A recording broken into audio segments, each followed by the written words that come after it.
বিশ্বকাপ আসলেই পুরো পৃথিবী পাগল হয়ে যায় ফুটবলে, কিন্তু ৯ মাস যুদ্ধ করে স্বাধীন হওয়া একটা দেশ, ১৮ কোটি মানুষের একটা দেশ, ফুটবল ভালোবাসায় ভরা একটা দেশ বাংলাদেশ কেন নেই বিশ্বকাপে?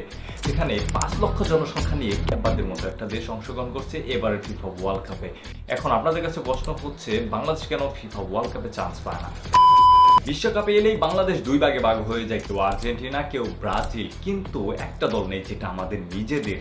আমরা অন্য দেশের জন্য কাঁদি, অন্য দেশের পতাকা টাঙাই, অন্য দেশের গোল দেখে আমরা চিৎকার করি, কিন্তু আমাদের নিজের দেশে খেলা দেখে চিৎকার করার আমরা সুযোগটাই পাই না। এক সময় কিন্তু বাংলাদেশ ফুটবলে খারাপ ছিল না। ১৯৭০ থেকে ৮০ দশকে এশিয়ায় আমাদের একটা নাম ছিল, কিন্তু ধীরে ধীরে আমরা পিছিয়ে পড়েছি। দুর্নীতি, অব্যবস্থাপনা আর পরিকল্পনার অভাবে আমাদের স্বপ্নটা ফিকে হয়ে যায়। কিন্তু এ জাতি তো হারবার জাতি নয়, এরাও কিন্তু বেশ কয়েকবার চ্যাম্পিয়ন হয়েছে অন্য কোনো একদিকে।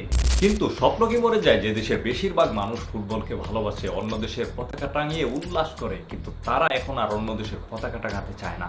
তারা চায় গ্যালারিতে বসে বাংলাদেশ বাংলাদেশ বলে চিৎকার করতে।